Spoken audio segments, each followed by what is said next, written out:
Jai Radha Madhava Kunja Bihari.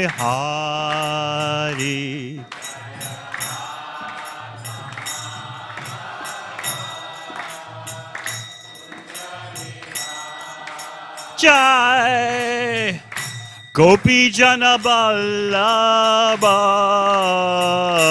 Giridharadhari.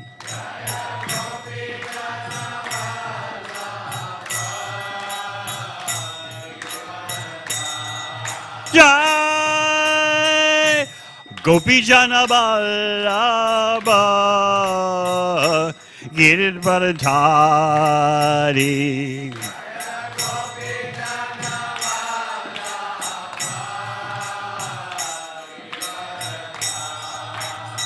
Yasoda Nandana Braja Janaranjana.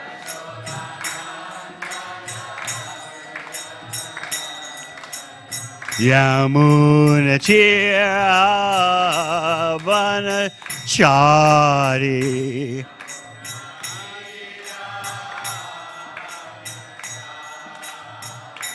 Jai Radha Madhava Kunja Bihari.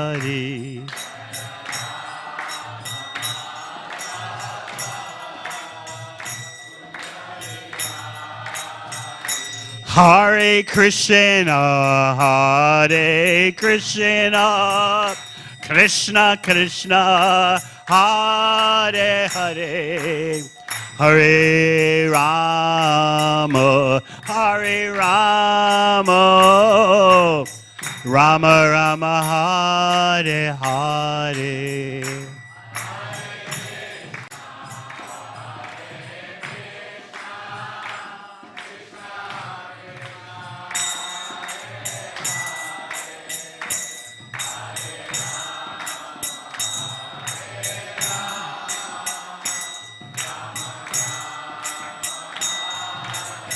Hare Krishna, Hare Krishna, Krishna Krishna, Hare Hare, Hare Rama, Hare Rama, Rama Rama, Hare Hare.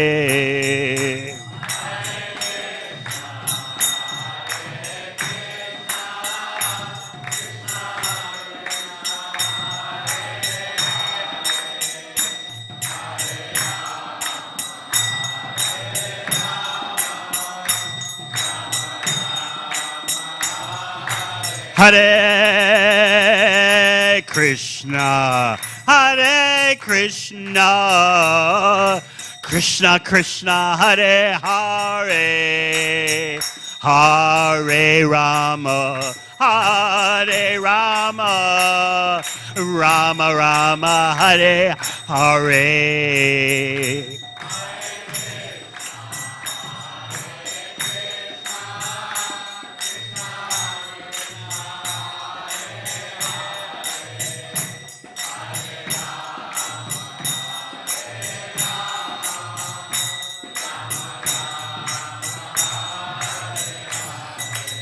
Hare Krishna, Hare Krishna, Krishna Krishna, Hare Hare, Hare Rama, Hare Rama, Rama Rama, Hare Hare.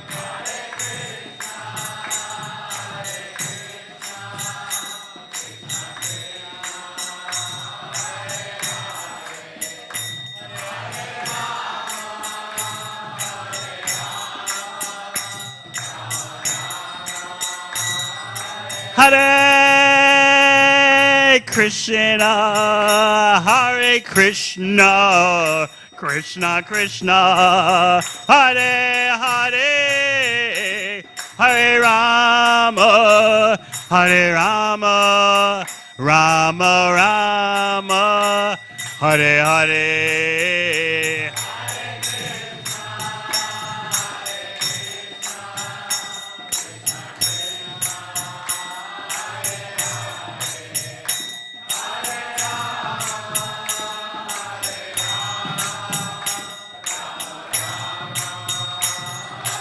Hare Krishna, Hare Krishna, Krishna Krishna, Hare Hare, Hare Rama, Hare Rama, Rama Rama, Hare Hare.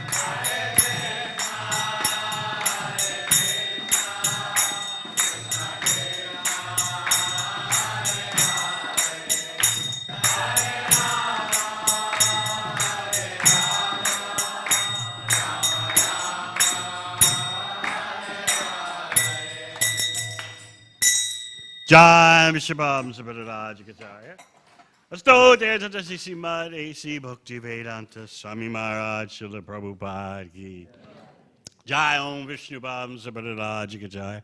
Asto Tejata Śrīmad Bhaktivedanta Swami Prabhupada Ki. Go pray Manandi.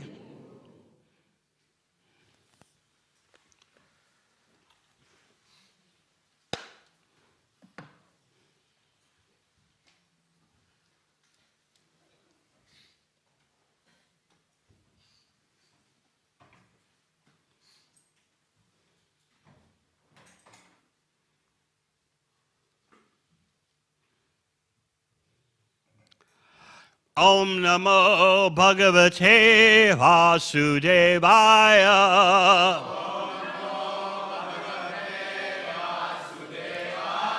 Om Namo Bhagavate Vasudevaya.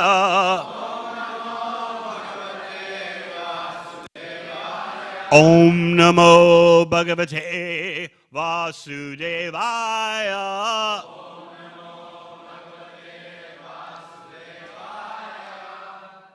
Śrīmad Bhāgavatam, 9th Canto, Chapter 2.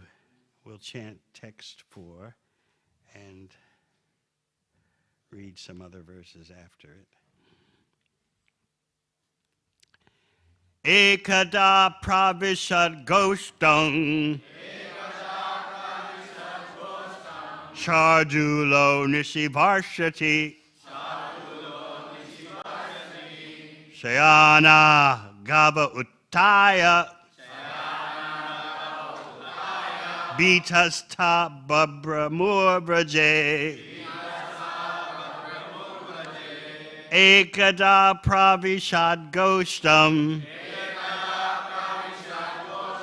Shardulo Nishivarshati Shayana Gava Uttaya Bitasta Babramur Vraje Ekada Pravishad Gostam Shardulo Nishivarshati Shayana Gaba Uttaya Bitasta Babramur Vraje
Vaishnavis.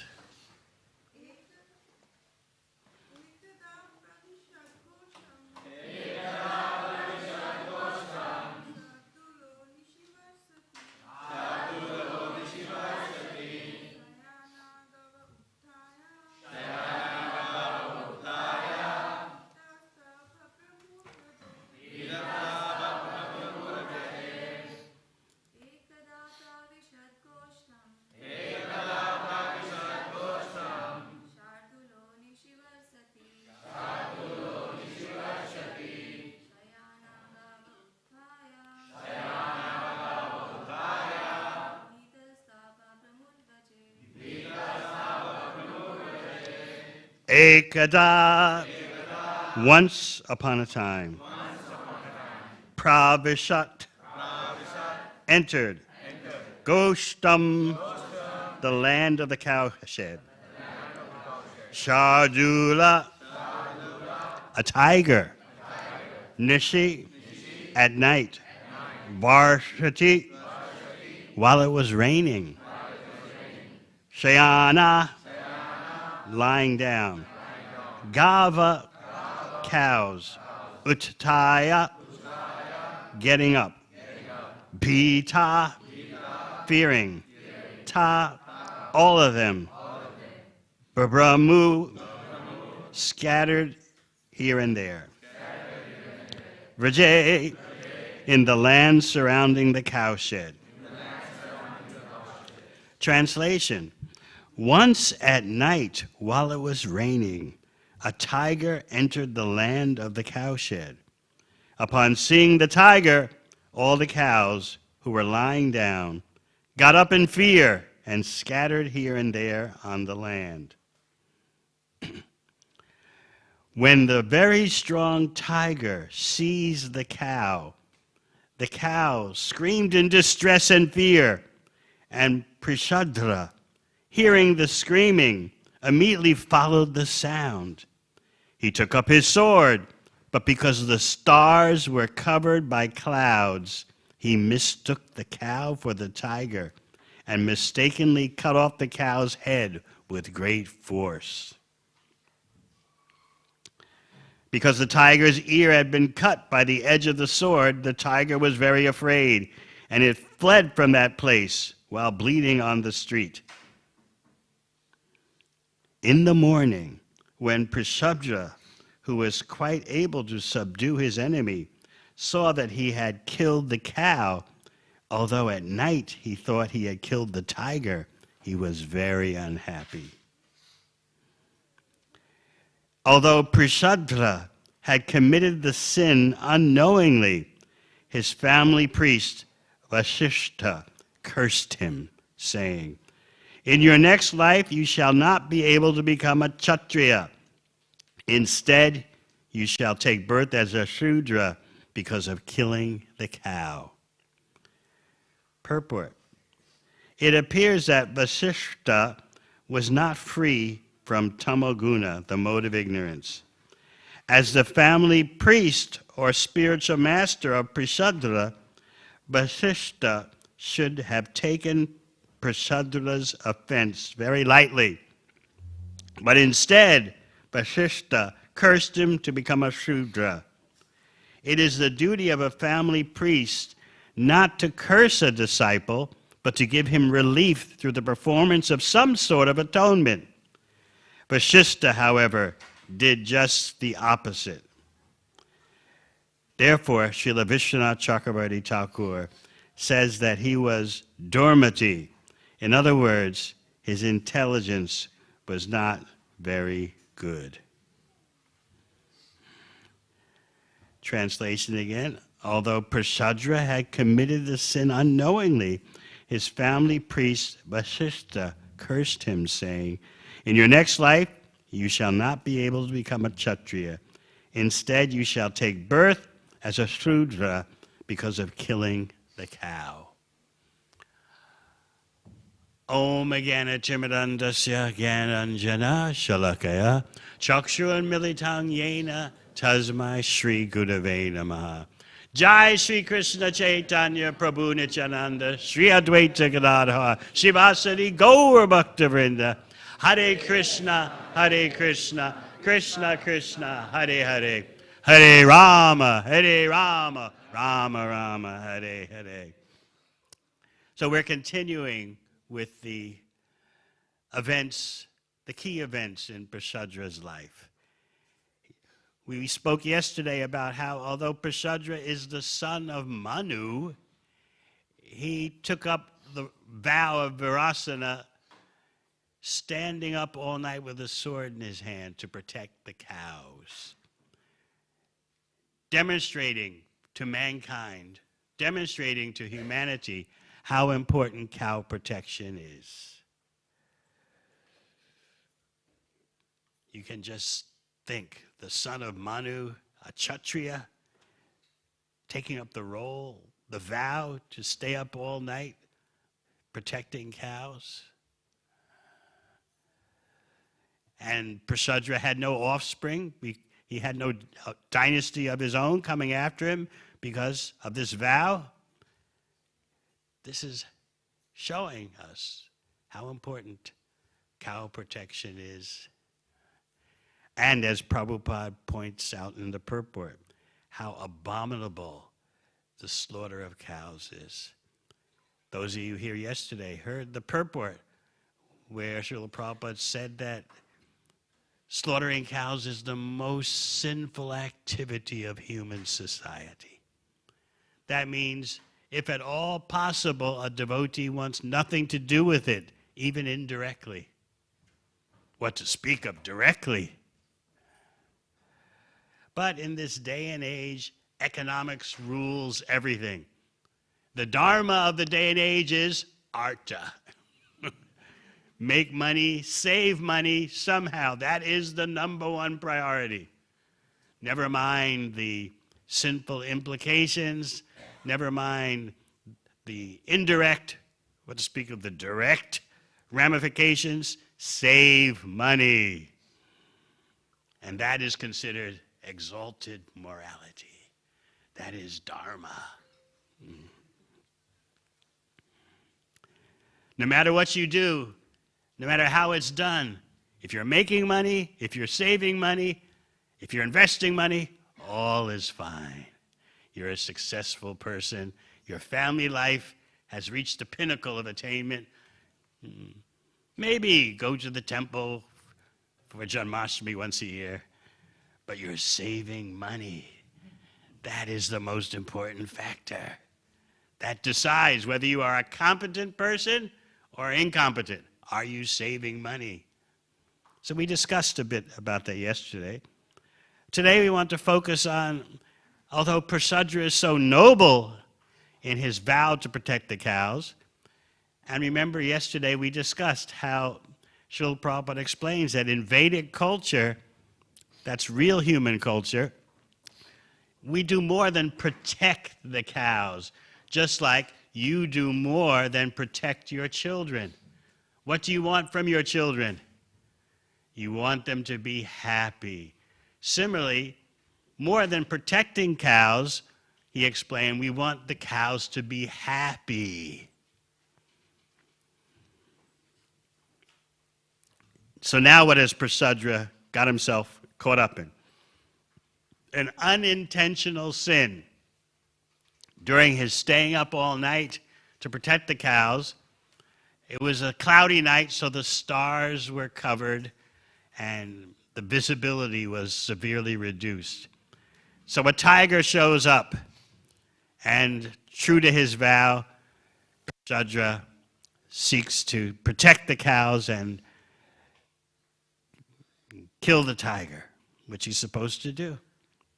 But because he couldn't see clearly, he didn't realize that he had cut off the head of the cow, not the tiger.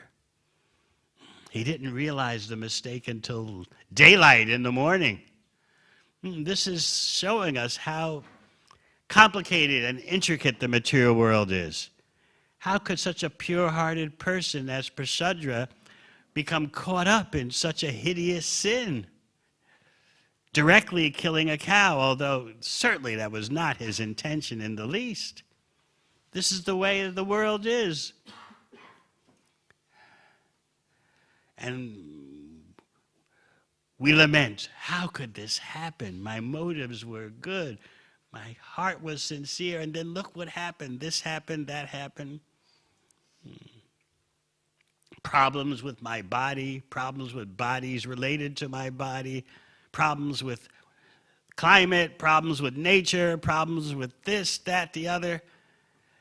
The very nature of material existence and having a material body is problematic.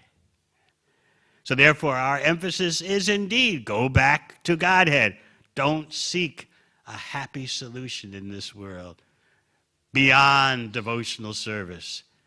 And in devotional service, you can be happy. Never mind the external happiness or distress. You can be happy because you're making Krishna happy. That is the secret of Vrindavan.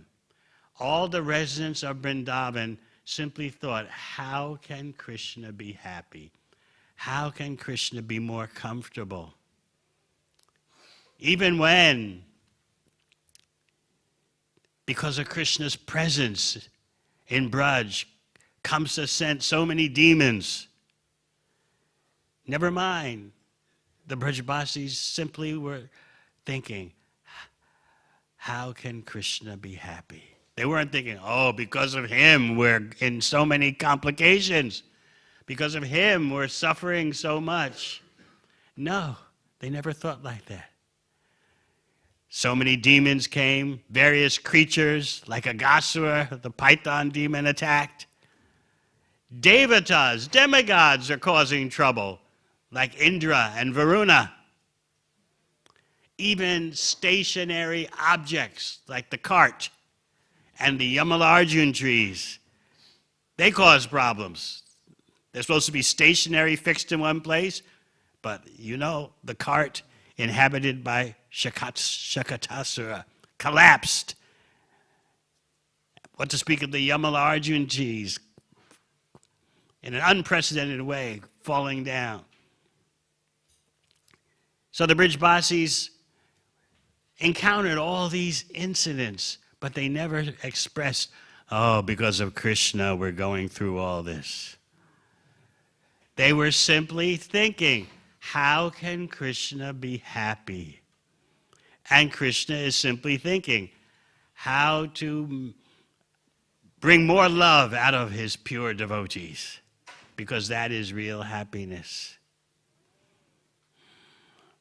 So the Nanda Maharaj and his cowherd people never thought of their own protection.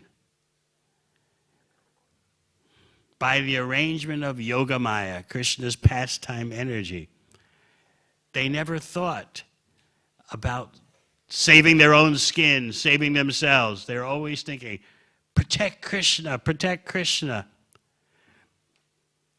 But while under the influence of Yogamaya, they simply thought of Krishna's protection and not their own. Krishna always protected them. This is one of the mysteries of Vrindavan. The Brajbasis are covered by Yogamaya. So they are just thinking, Krishna, Krishna, how can Krishna be more comfortable? They weren't thinking of themselves in the least. Even when they would cry out in some danger, Krishna, save us, Krishna, save us. Is that being selfish? No, they're thinking, Krishna needs us alive in order for us to serve him. We don't mind dying, but what will that do for Krishna's service? Who will protect him? Who will feed him? Who will go with him to the forest with the cows? So that is the nature of Vrindavan. So we were discussing how we not only protect the cows, but we want to see that the cows are happy. But Prashadra got himself into a very difficult situation without intending. His intent was good. Let me protect the cows. And then unknowingly he cut off a cow's head, thinking it was the tiger's head. Obviously, he was very disturbed by this occurrence. He's the son of Manu. He knows the seriousness of cow killing. So today we find out the reaction given from Vasishtha, the family priest. Vasishtha is not so much stressing bhakti. He's a karmakanda priest in this particular role. And so he says, you've done a horrible karma, therefore I have to curse you. You have killed a cow. So therefore, today's verse, although Prasadra had committed the sin unknowingly, his family priest, Vasishtha, cursed him, saying, in your next life, you won't become a Kshatriya.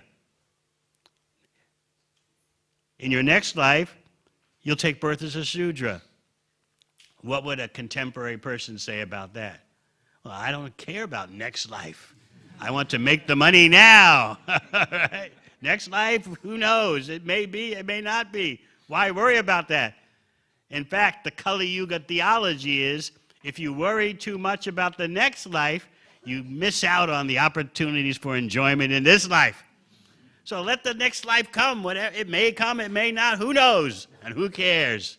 How are my investments doing? What are the interest rates? How can I save more money, make more money? Next life, may be there, it may not be there.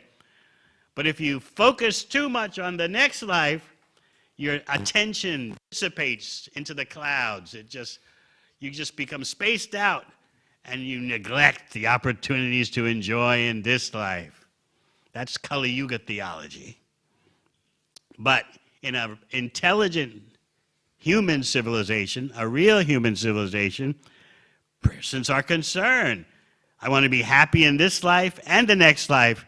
Therefore, let me follow the Shastric injunctions. As Krishna says in Bhagavad Gita, Yashastra vidim utstrija vartate kama karata nasa siddham navapnopti the sukham na paramgati. You neglect the principles, the rules, the injunctions of the Shastra, you can't be happy. You will not attain the perfection of life.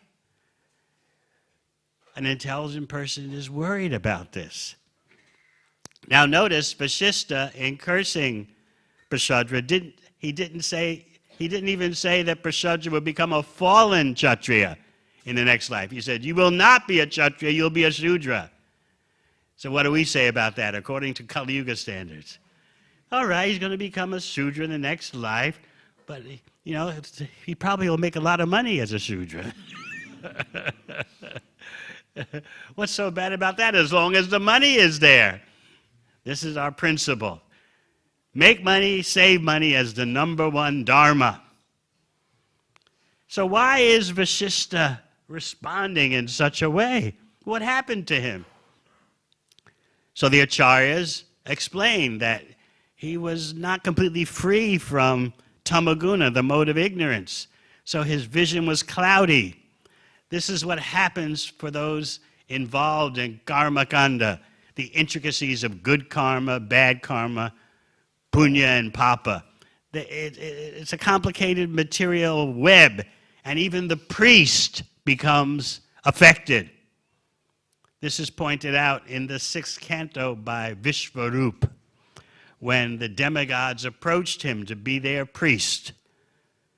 The demigods were warned, Vishvarup can be partial to the demons, but the demigods had no choice. They were instructed that they would, if they want to retain their heavenly kingdom, they had to take help from Vishvarup. So they went to Vishvarup and asked, can you be our priest? And Vishvarup replied, being a priest, in other words, being a karma kanda priest is not so desirable. You get reactions. He said, better to be the kind of brahmana who goes to the agricultural fields after the harvest and picks up whatever grains are left on the ground. Better to do that.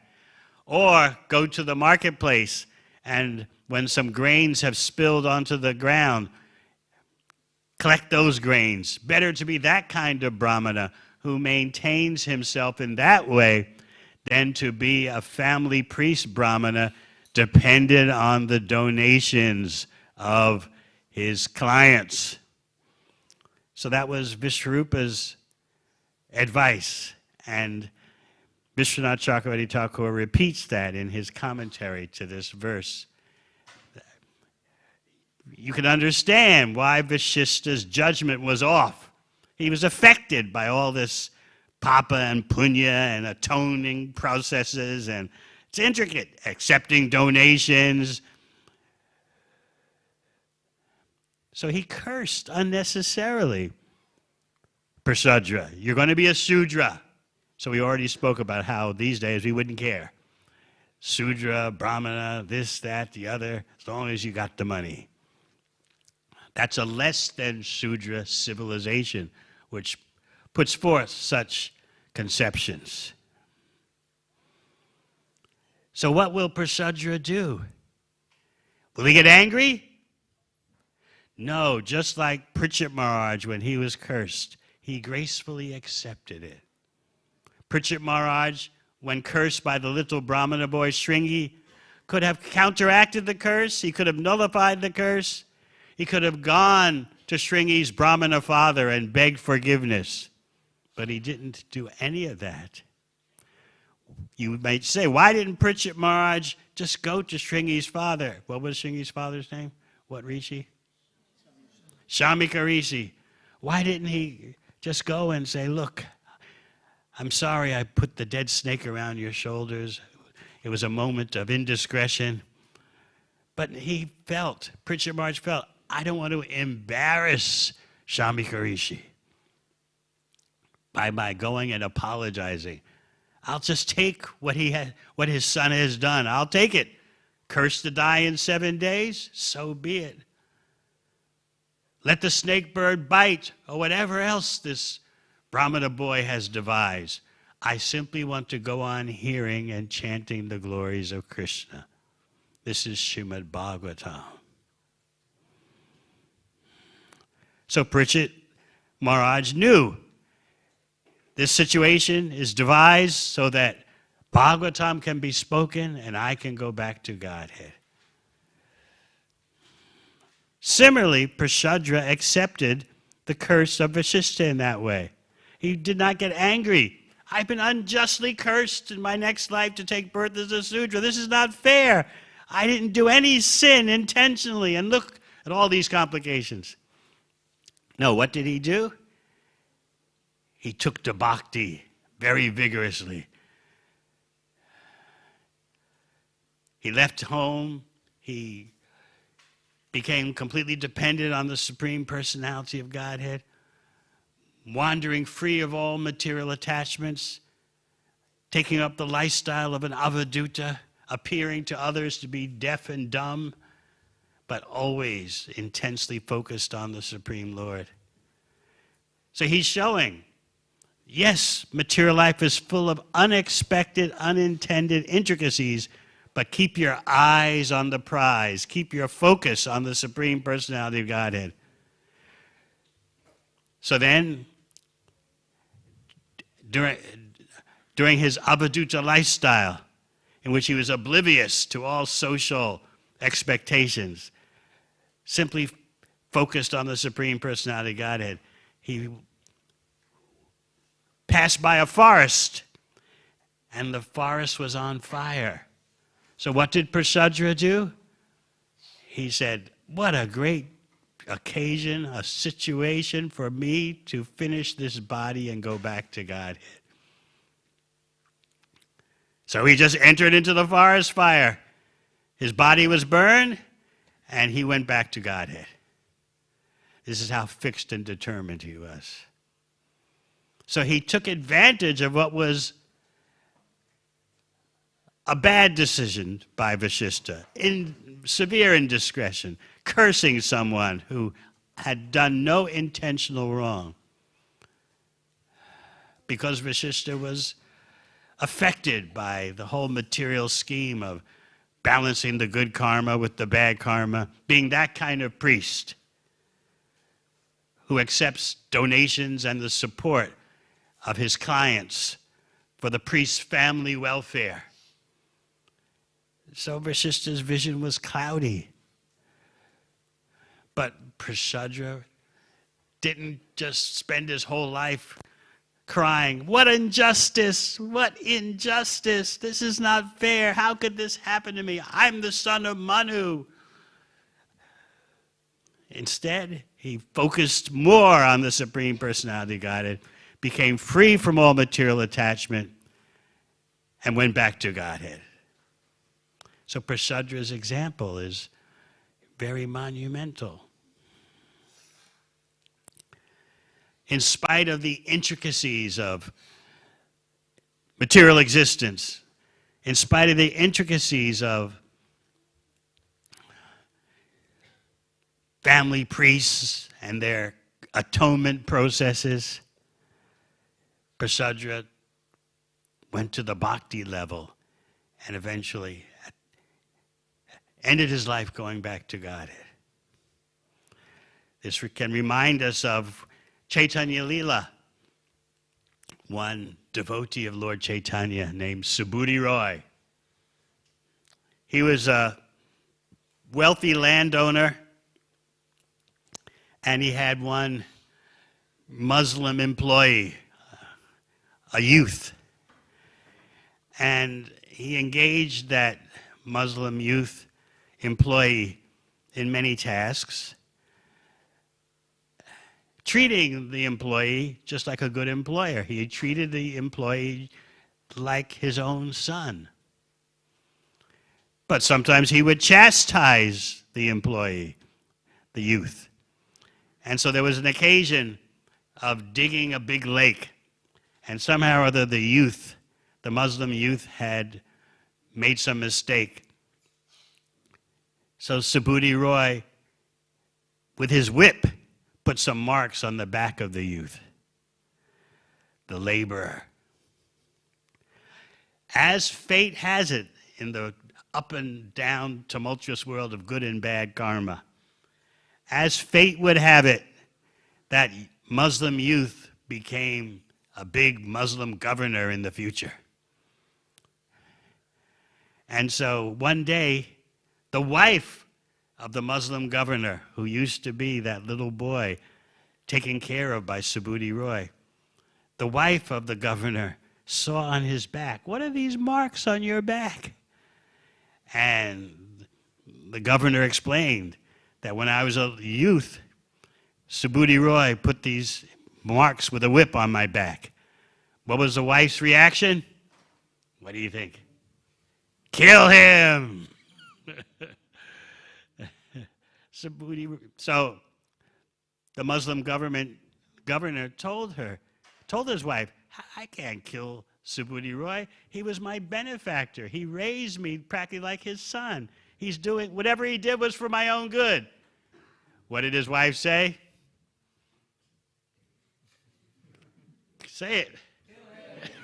Yes. Subhuti Roy, what a situation that he was in. Because now the Muslim governor had grown up and he's the top in the land. And here his wife is pushing, "Kill him, kill Subhuti Roy, kill him, kill him." So the Muslim governor is resisting. Finally, his wife comes up with plan B. What was plan B? If you're not going to kill him, then turn him into a Muslim. Take your water pot and sprinkle a few drops on his head, and that automatically makes him a Muslim. So the governor said, "I can't do that, because if I make him into a Muslim, he'll practically die. So I can't do that either." But his wife kept persisting. "You got to do something. Get some revenge. Do something, do something." So finally, the governor relented. All right. He took his water pot and he sprinkled some drops on Subhuti Roy's head. That meant Subhuti Roy was now an outcast in Hindu society. Because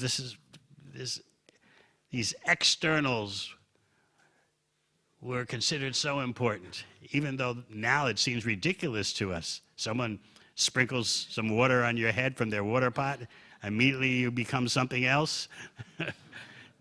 But no, that's how rigid an external Hindu society was and can be.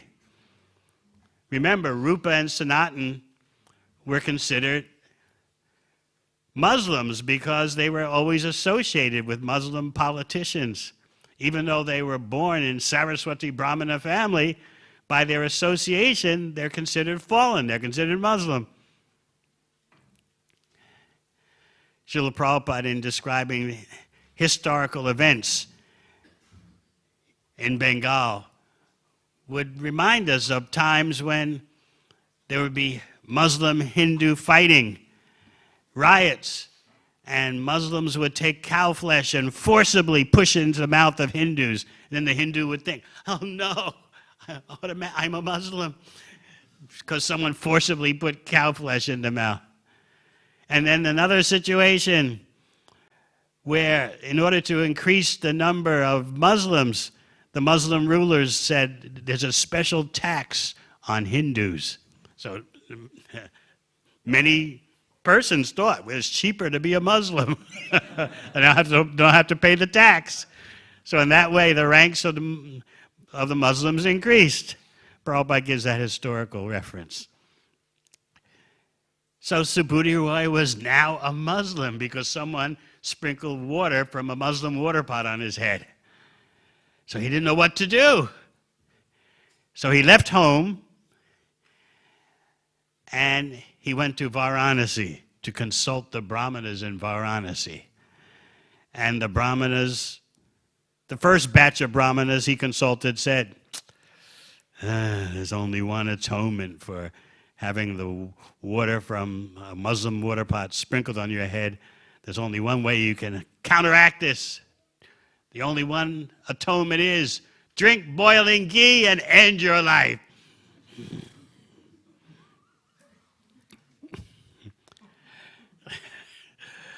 So Subhuti Roy said, just like you go to an astrologer and he tells you one thing, what do you say? Huh? Go to another one. I want to marry this girl. What do you say? No? Incompatible? Let me try another one. Where's the next astrologer? So, Subhuti Roy did just that. He went to another bunch of Brahmanas and they said, oh, your situation's not so severe at all. Don't worry about it. So it's like when you consult a lawyer or a doctor, you get a different opinion each time you consult this lawyer, this doctor, that lawyer. Your head starts to spin. So Subhuti Roy met up with Sri Chaitanya Mahaprabhu.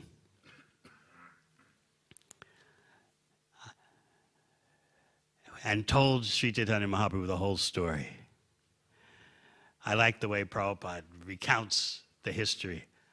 Chaitanya Mahaprabhu's reaction was, oh, just see how fallen the Hindu religion is. Such nonsense. Chaitanya Mahaprabhu told him, just chant Hare Krishna. In the Abhash stage of chanting Hare Krishna, the clearing stage, all your sinful reactions will be destroyed. And then in the stage of pure chanting, you'll attain shelter at Krishna's lotus feet, and no sinful activity can touch you then. You have the pure shelter of Krishna's lotus feet in the stage of perfect chanting. So just start chanting Hare Krishna. And that's what Subhuti Roy did. He went to Vrindavan and became a prime devotee care department. Mendicants who would come to Vrindavan would have their welfare looked after by Subhuti Roy. Particularly, he focused on the Bengali Vaishnavas who would come to North India from Bengal, come to Vrindavan, and they couldn't digest the roti and chapati. They're used to rice. So they would always have indigestion. And also they were accustomed in Bengal to always having the mustard oil massage. So when they came to Vrindavan, they couldn't get these things. No rice, no mustard oil massage. So Subhuti Roy would supply them with these things, including he would supply them with yogurt to help their indigestion because they were having a tough time with the rotis and chapatis. So in this way, Subhuti Roy is showing the bliss of caring for Vaishnavas. So back to Prasadra. He attained the ultimate goal of life. Instead of dying and taking birth as a Shudra, he died and went back to Godhead. So he took advantage of a mishap, a severe miscarriage of justice, we would say these days. He took advantage of that, focused on Krishna, and got the ultimate goal of life. In spite of Vasishta's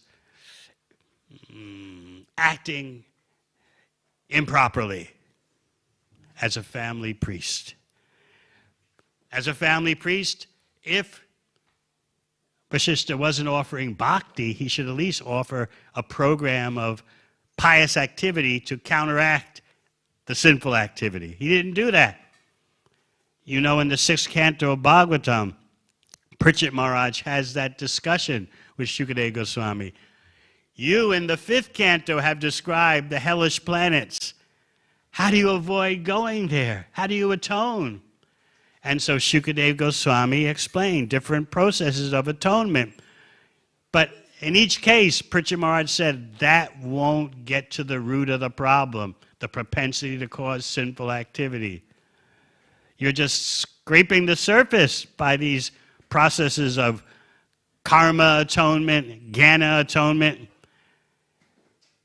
pushed by Pritchett Maharaj, happily pushed by Pritchett Maharaj. Shukadeva Goswami explained, Kechit Kevalaya Bhakta, Vasudeva Parayana. Only by pure devotion to Lord Vasudeva can the entire motivation to perform sinful activity be uprooted. Other attempts at atonement are external, balancing the bad karma with the good karma, understanding your spirit, Aham Brahmasmi. That doesn't get to the root of the problem of trying to be the enjoyer and controller.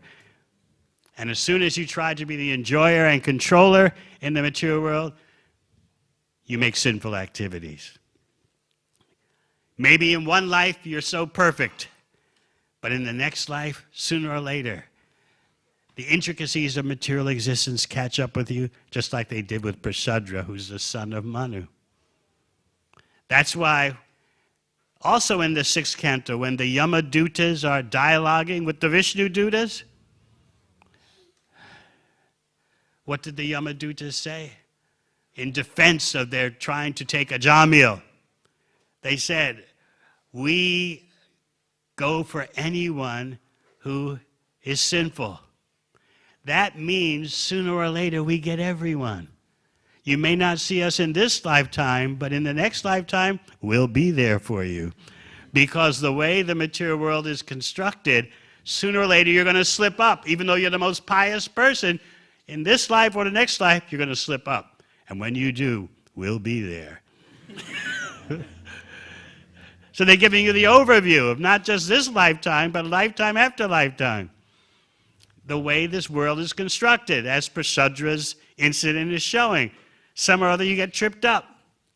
And he made a horrible, unintentional mistake of cutting off the head of a cow while protecting cows. So this is how dangerous material existence is. Our only shelter is Hare Krishna, Krishna Krishna, Hare Hare, Hare Rama, Rama Rama, Hare Hare. So today, I believe, is the appearance day of Śrīvas Thakur. Yes. Lord Chaitanya would appear in 4 places. Number 1, when Shachimata, his mother, was offering food. Number 2, when Raghava Pandit was cooking in the kitchen. Number 3, wherever Nityananda would dance. And number 4, Lord Chaitanya would appear whenever there was kirtan in the house of Śrīvas Thakur. Śrīvas Thakur and his wife Malini were very close to Jagannath Mishra and Sachi, Lord Chaitanya's parents. And when Nimai Pandit, as a youth, was such a notorious scholar, seemingly arrogant, undefeatable, knowing everything, and no one could touch him in knowledge and debate. He would argue, he would ask, present something to me. And then the person who presented some logic situation to him, some grammatical complexity, they would present that to Nimai Pandit. He would defeat it. And the person would be astonished. And then Nimai Pandit would explain the same situation in support of it. So he was so notorious about being such a powerful scholar that devotees, when they saw him walking on the street, would cross to the other side of the street so as not to get caught up in some kind of scholarly debate with him. So Srivas Thakur one day told Nimai Pandit, look, what is the use of scholarship without bhakti? If you're going to study, you should study Krishna. Otherwise, all your studying is wasted. One day, may you become a devotee of Krishna. So what was Nimai Pandit's reaction? Yes, I thank you for the benediction. Indeed, may it happen one day that I'll be a devotee of Krishna. So then, when it's time for the transformation, after Vishvambara, Mahaprabhu, goes to Gaya, he comes back, and he is like a mad person. People don't know what to do. He's laughing, he's dancing, he's collapsing on the ground, he's shedding tears, falling on the ground unconscious. Mother Sachi Devi is in total distress. What to do? She takes advice from people, and they give her various advice. You should have him drink green coconut juice. Probably his problems, his madness is caused by some digestive gastric problem. Another one would say, massage him with medicated ghee. Everyone had their home remedy. What to do, what to do, what to do. Sometimes he would climb up, as Sachi Devi pointed out. He would climb into the branch of a tree and then with his eyes closed, fall on the ground. So people were saying, some madness has reappeared in him. Some kind of craziness, some kind of disease has taken over him. Some disease that he's been carrying since birth, but now it's coming out. And so everyone is bewildered. So then Srivas comes along, and Lord Chaitanya asks him, the people are saying that I'm a madman, I'm diseased. What do you say? And what was Srivas Thakur's response? I hope I'll get the same madness. What you are going through is Mahabhava, the highest and most intense stage of love of Krishna. May that madness come to me also. This madness is desired by Brahma. This madness is desired by Shiva. This madness is desired by Shaunaka. May I also get it. So how did Lord Chaitanya respond? He embraced Srivas. Oh, thank you so much. Thank you so much. If you had said that I had some ordinary madness, I would have just jumped in the Ganga and drowned myself. Once Srivas was worshiping Narayan in his home, and in comes Mahaprabhu. This is all before Mahaprabhu leaves Navadvip. he bursts into the home of Srivas Thakur and sits on the throne of Vishnu in the deity room and says, I am he, I am he. During the appearance of Lord Chaitanya in the first years, very few knew he was the Supreme Personality of Godhead. Advaita-acharya knew. It is said that Srivas knew. But most, even though they were seeing Mahaprabhu as a youth do many inconceivable things, by the influence of Yoga Maya, they couldn't add 1 + 1 = 2. This is the Supreme Personality of Godhead. They couldn't do that. So Lord Chaitanya is declaring himself, bursting into the home of Srivas Thakur, sitting on the altar on the throne of Vishnu. No, I am Vishnu. This is he's coming out of the closet.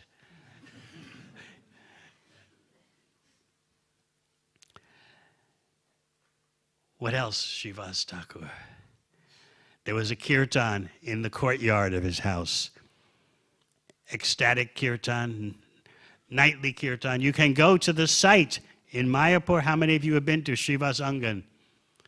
That's the site of Srivas Thakur's nighttime kirtans. And so they're in the courtyard with Mahaprabhu having kirtan, but inside the house, Srivas Thakur's son has just died. So Srivas goes to see the situation. Naturally, the ladies of the house are crying, and Srivas Thakur tells him, look, whatever you do, don't disturb Mahaprabhu's kirtan. If out of family affection you're going to cry like this, okay, but keep it quiet, because we don't want Mahaprabhu noticing that there's something wrong. We don't want to disturb the kirtan. So then Srivas Thakur went back to the kirtan in the courtyard.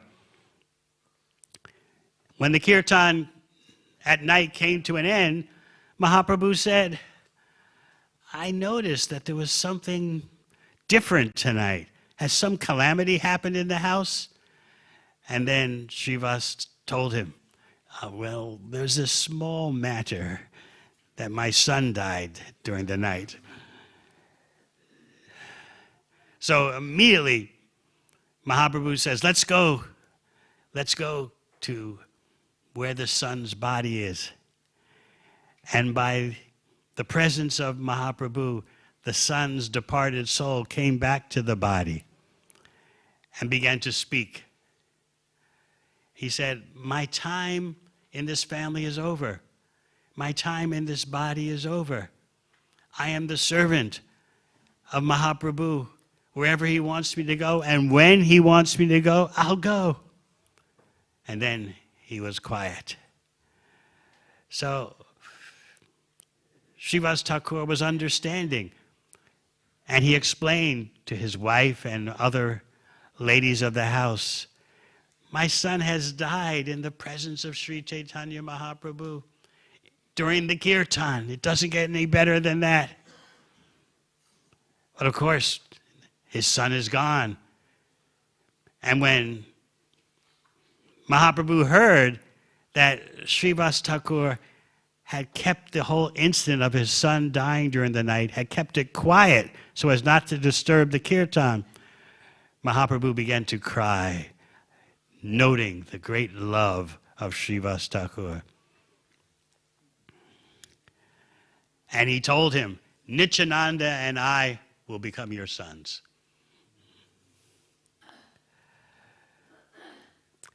All right, any questions?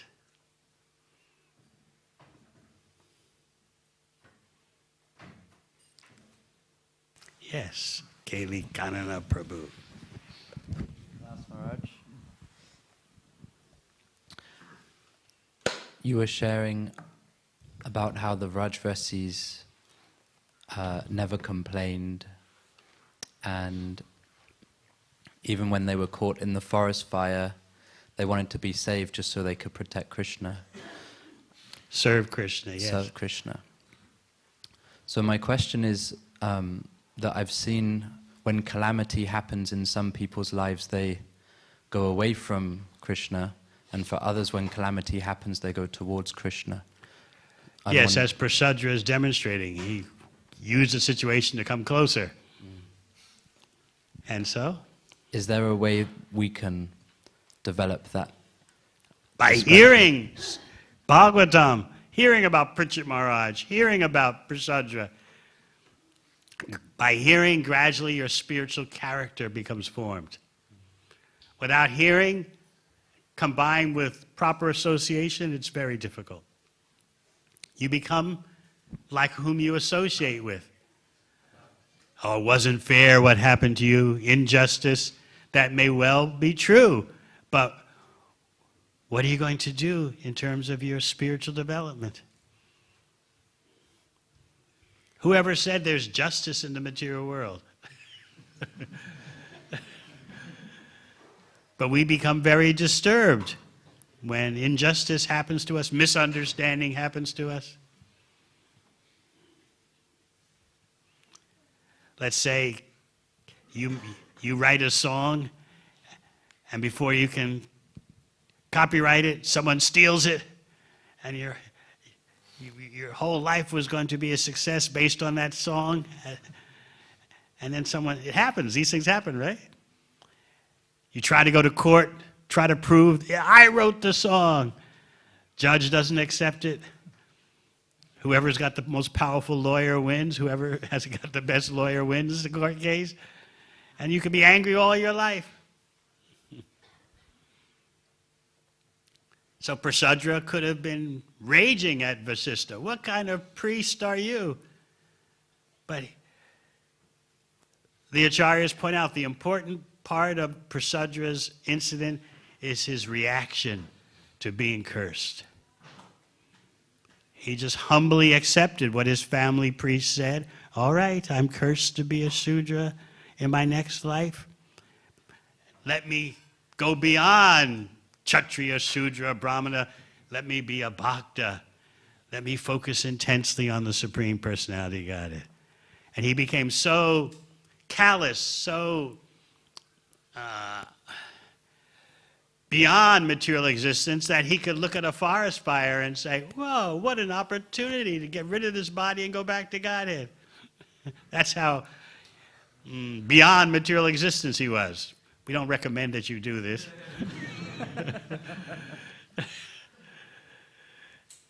Anything else? Yes.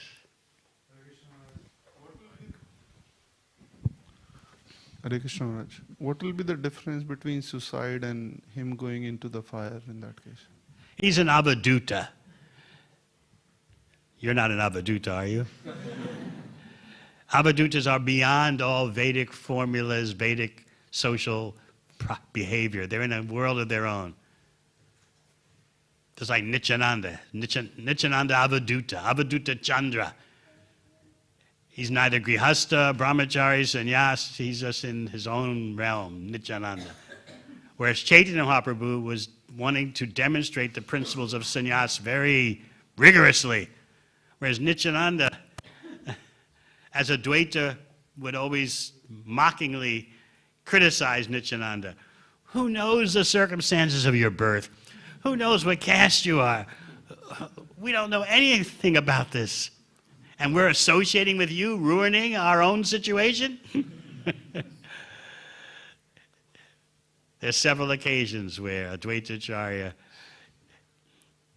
having mock fighting with Nityananda, just points out, you just have no material designations. You don't make any material sense at all.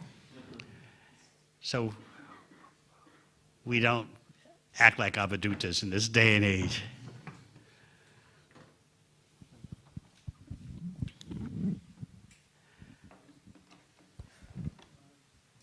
Yes.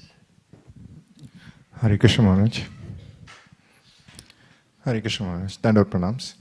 Thank you for a nice class yesterday and today. One question which I have is, you gave a great solution yesterday, the great analogy of mother cow milk, right? Of what? For the cow milk. Yesterday you said that Yeah. you said that you take care of your parents in India. It's very similar to that, right? Yes. Yeah. So another question which I have is, on the we do a lot of other things. Every moment I live in this world, I'm only destroying Krishna's property. I'm destroying Krishna's property in terms of electricity, consuming electricity, fuel, and if I build a house, then clocks of wood is being destroyed. So every moment I live in this world, I'm only destroying Krishna's property. So what is the solution for this? Well, you raised 2 points about milk and about living in this world, which is all Krishna's resource. So, first of all, about Krishna's resources, make sure, as Ishopanishad says, make sure that you recognize everything is owned and controlled by Krishna so that you use everything in Krishna's service. Ishavashamidam sarvam. Take what you need to live a Krishna-centered life. Make sure we do that. That's real environmental living. All the energy belongs to Krishna. I can take what I need for the purpose of living a Krishna-centered life. Now, you had brought up the point about milk. Yesterday, there seemed to be some confusion in our world of saving money. There was seen to be some doubt that whether all the milk, ahimsa milk, available in your region is being taken by the Melbourne community. Some said yes, some said no. What do you think the answer is? We hired our scholar, Gopavindesh Prabhu, research scholar, to research the situation and give us the facts. So are you ready for the facts?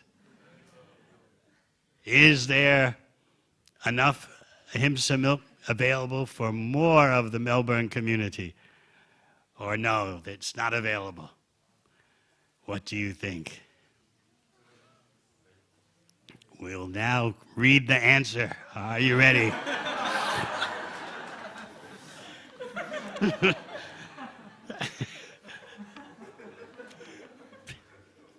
Based on the advanced research of Gopavindesh Prabhu,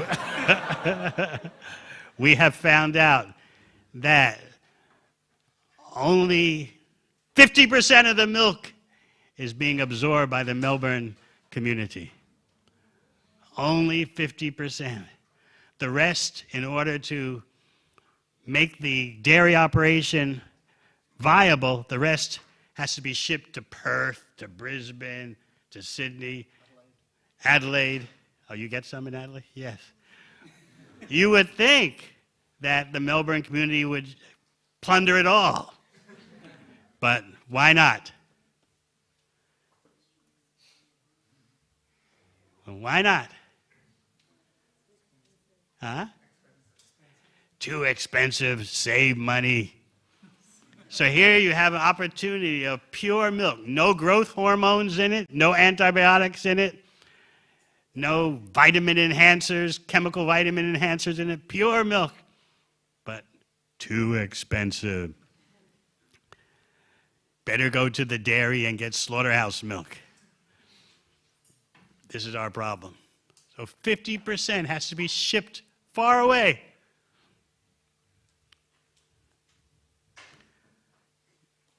We should have a problem here in which the demand for the milk is so great.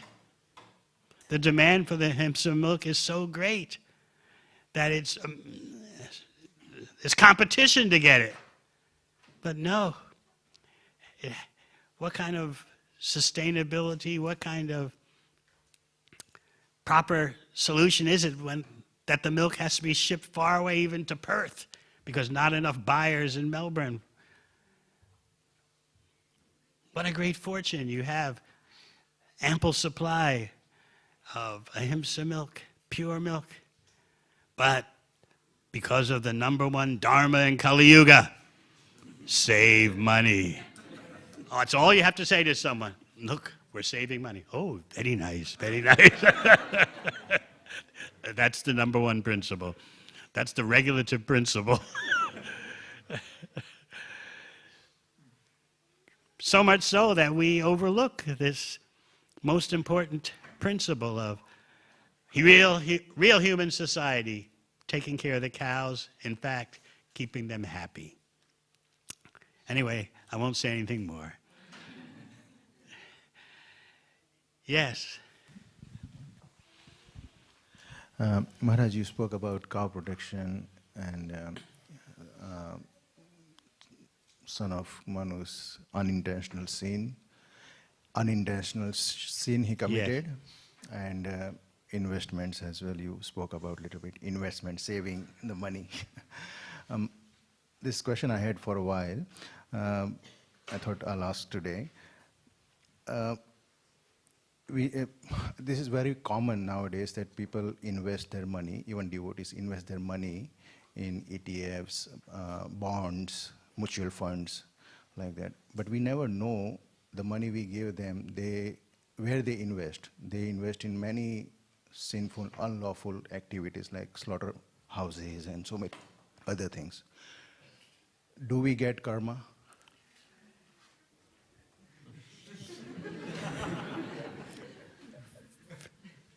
First of all, make sure that the fruit, as Krishna says in Bhagavad Gita, karmani eva dikaraste. You have a right to do your duty, but you're not entitled to the fruits. So, if you have some doubt about how your money is being made, what kind of investments you're sponsoring, if you have some doubt, you don't know for sure, you purify the money by giving it to Krishna. I know many people who do that. They give to the deities, they give to the Bhaktivedanta Book Trust, books or deities. They know this is such a powerful use of the money that it will cleanse any sinful reactions. Second thing is, you should be aware, conscious investing, so that you don't inadvertently, like Prashadra, get hit with some reaction because the money you're investing is being used in a sinful way.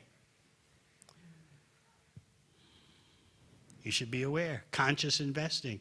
Even non-devotees are doing that. They're pressuring their investment agencies, disinvest. What is it called? De-invest or disinvest? What's the word? Who knows? Divest, that's it. We want to be divested of all these questionable recipients of our money. Just like in the USA, big universities like Harvard and Yale have huge endowment funds, and the students are always making commotion. Divest yourself of fossil fuel industries, this industry, that industry. We don't want the money going to that. So even the non-devotees are careful about that, some of them. What speak of us? But it's often not possible to get to the bottom of where your money is going, how it's being used, because everything in the age of Kali is tinged with some fault. So therefore, by spiritual economics, by using your profits to please the deities, to engage in Krishna's service, to support a Krishna conscious lifestyle, that in that way, especially by giving to the deity, by giving to for Prabhupada's books, those recipients are so powerful that they can neutralize, without a doubt, any contaminations. So that's what I recommend. Thank you. But living in this world, it's impossible not to get caught up in some intricacy. Directly, indirectly, because it's the nature of contamination in the age of Kali. It's everywhere.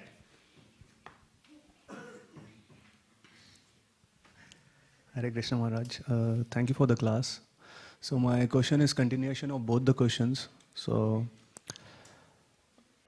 the incident of Prasadra, he committed sins accidentally killing a cow. But in the present age, we knowingly and unknowingly commit many sins. You also said that to chant Hare Krishna mantra to overcome the sins. But the seventh, out of the 10 offenses, the seventh offense is like to commit sinful actions on the strength of the holy name. Now again, if a devotee is investing anywhere where they are doing sinful activities, and if he is sharing the profit with the temple or donating to deities or to BBT, again he is doing it on the strength of holy name and sinful. No, he's not doing it on the strength of the holy name. He may not be living in the best bhakti kind of way, but he's not sinning on the strength of the holy name. Sinning on the strength of the holy name means I'll commit a simple activity, but chanting Hare Krishna will protect me. But that is considered a greatest offense. To purposely do some simple activity thinking, I'll be all right because I'm chanting Hare Krishna.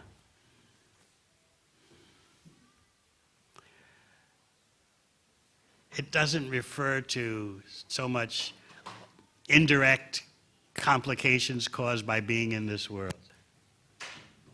As you become more Krishna conscious, you become more and more aware of the intricacies of living in material existence and how we're compromised, and you seek to reduce those compromises.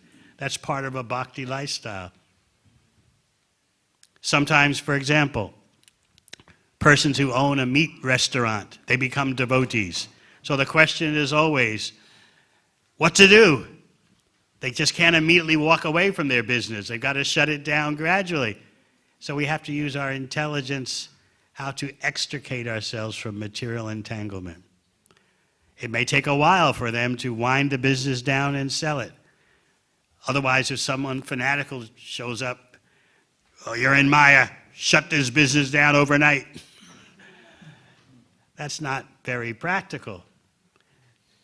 It's all about the intent. All right, I'm in this situation. How do I deal with it to get out of it in a practical way? Bhakti is not some kind of impossible task. It's not some kind of impractical lifestyle. It requires thought and guidance, and then you can handle all these situations. Yes.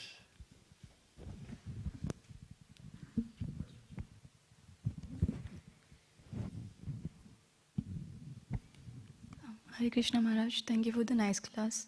So I had this question, like sometimes in trying to do good for others, we end up making an unintentional mistake, and this leads to self-criticism or self-doubting. I just wanted to ask, like, how to get out of self-criticism and see it as an opportunity to improve. How to get out of? Self-criticism. When what happens? Like sometimes we're trying to do good for others, but we end up like doing wrong or... Can you give an example? You're not talking about cutting off the head of a cow instead of a tiger. What are you speaking of? Can you give an example? It always helps.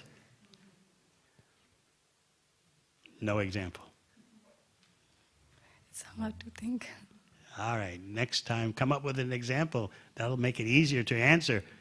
Otherwise, it'll be very theoretical. All I can say is if unintentionally you've caused someone some distress, apologize. That's all I can say. It happens.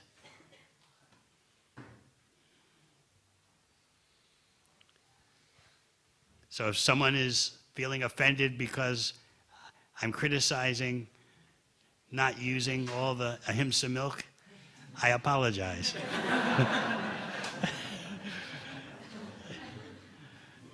But we want Melbourne Temple to be #1. As Aniruddha Prabhu explained yesterday morning, the deities, they get ahimsa milk. Why not you? So you have the great luxury of having pure milk available. But maybe you consider it an inconvenience. It's available, but very expensive. It's actually such a great blessing. Other temples don't have this. Why should Perth and Brisbane and Adelaide and Sydney raid your milk supply? You should gobble it all up. Let them find their own solution. All right. Thank you very much. Hare Krishna.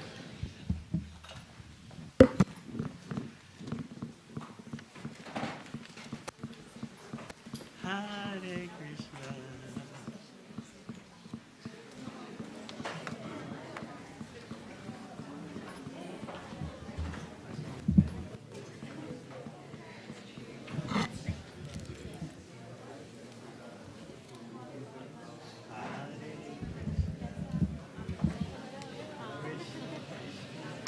To see you.